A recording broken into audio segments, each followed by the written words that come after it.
Good afternoon সবাইকে জানাচ্ছি। আজকে আমি যার জন্য ভিডিওটা করছি সেটা একটু বলি। আগের শুক্রবার দিন আমার সাথে একটা ছোট্ট অ্যাক্সিডেন্ট হয়েছে। সেটা হলো আমি স্কুল থেকে বেরিয়ে আমার ছোট মামা জগন্নাথ গুপ্তা হসপিটালে ভর্তি, আমি দেখতে গেছি। জেনারেলি সব দেখে বেরিয়েছি 5:30, 5:15-20 নাগাদ। সেই সময় আমি অটোয় উঠি, ডাকঘরের অটোয়। ছেড়েছে জাস্ট, ডান দিকে বসেছিলাম, পেছনের ডান দিকে, যেহেতু আমি লাস্টে নামবো।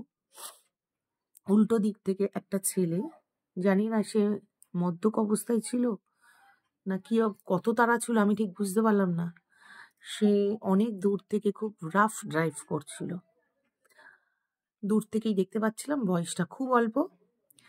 এসে প্রচন্ড জোরে অটোয় ধাক্কা মারে এবং আমার পাটা ছিল, বুড়ো আঙুলটা পুরো ফেটে গেল। সঙ্গে সঙ্গে প্রচন্ড ব্যথা, চামড়া ঝুলছে, ওপরে অংশটা আমার চামড়া ঝুলছে। আমি সঙ্গে সঙ্গে জগন্নাথ গুপ্তায় যাই, গিয়ে এমার্জেন্সিতে গিয়ে ওখানে এক্স-রে হয়। ভাগ্য ভালো, প্রতিবারই আমার মনে হয় ভাগ্য ভালো, জানি না, পাপি টাপি মানুষ মনে হয় এক এক সময়। তারপরেই আবার সবাই বলে না তো ভাগ্য ভালো, কারণ 2023-এও একটা বিশাল বড় অ্যাক্সিডেন্ট হয়েছিল। যারা জানেন জানেন, যারা জানেন না কিছু করার নেই। সেখানেও আমার মনে হয়েছিল ওপরে চলে যাবো, তো যাই হোক বাঁচালো। এবারেও ছোট্টর মধ্যে দিয়ে হাড় ভাঙেনি, কিন্তু চামড়াটার অবস্থা খুবই খারাপ ছিল। আমাকে 8টা ওই বুড়ো আঙুলে স্টিচ করেছে এবং খুব মানে তাড়াতাড়ি আমি ডাক্তারও পেয়ে গেছি, মানে সার্জেন। ওখানে ওরা ভালোভাবেই যত্নার্থী করে ওরা করেছে। 5:30টায় ঘটনাটা ঘটেছে, কিন্তু এখন আমি যথারীতি বাড়িতে রেস্টেই আছি। কারণ প্রথম 2-3 দিন খুব পেইন হয়েছে, স্বাভাবিক যে স্টিচ করলে হবেই। আর ওই জায়গায় মাংসটা তো অনেকটা ইয়ে হয়েছে, সেহেতু আমি একটু রেস্টে আছি। কিন্তু আমি একটা মানুষটা তো অন্যরকম, বসে থাকতে পারি না। কেননা আমার মনে হয় আমার কাজের মধ্যে থাকলে আমি ভীষণ ভালো থাকি। এটা আপনারা যারা আমার সাথে খুব ক্লোজ তারা জানেন। আমি অত পজিটিভ মানুষ, আমি নেগেটিভ মানুষ নই। অনেকে অনেক কিছু বলে, অনেক কিছু ভাবে, সেটা তাদের ধারণা, কিন্তু আমি কাজের মধ্যে থাকতেই ভালোবাসি। তাই বাধ্য হয়ে ব্যান্ডেজ করে, খুব দরকার পড়লে হাঁটতে পারছি না, রাস্তাতেও নয়, আমি গাড়ি রিজার্ভ করে হলো একটু ছোটোখাটো কাজ করতে বেরোতে হচ্ছে। 7 দিন পরে বেরোলাম আমি, শুক্রবার হয়েছে, মানে একদম 7 দিন পরে আমি মানে বেরিয়েছিলাম একটুখানি একটা কাজের জন্য। সেটাও পোস্ট করেছি, কারণ না বেরোলে তার সমস্যা হতো। তাই জন্য বেরিয়েছি একটা প্রোগ্রামে, মানে গাড়ি বুক করেই গেছিলাম আর কি। যাই হোক, সেটা ব্যাপার না। কিন্তু আমি যেটার জন্য বললাম, প্লিজ প্লিজ, যেটার জন্য আমার আজকে ভোগান্তি, যে আমার পাটার যে এরকম অবস্থা, এখনো অবধি ওখান দিয়ে একটু ব্লিডিং হচ্ছে।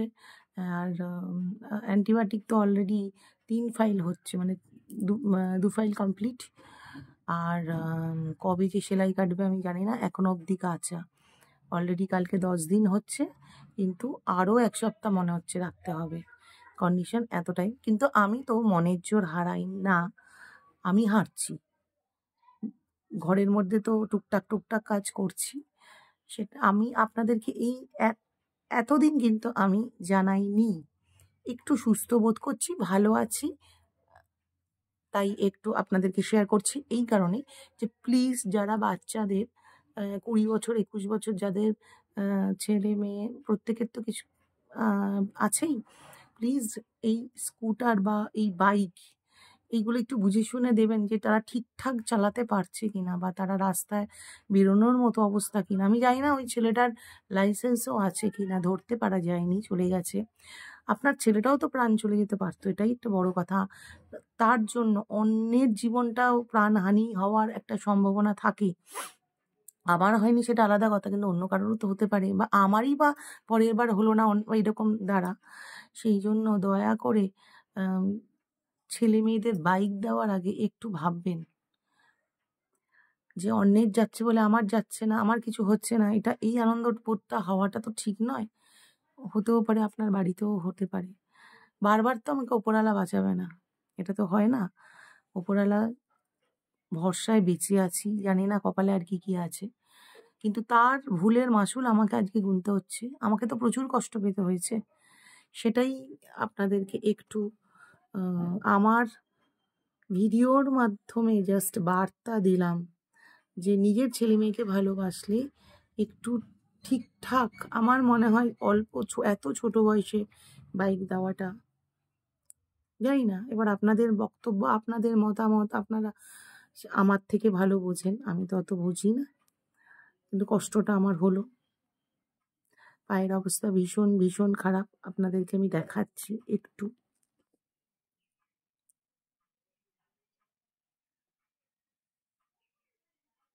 আমার ওপরের অংশটা উঠে গেছে। যাই হোক, আমি তাও কাজে তো বেরোতেই হবে, ব্যান্ডেজ করে পেইন কিলার খেয়ে আমি বেরোচ্ছি, খুব দরকার না পড়লে।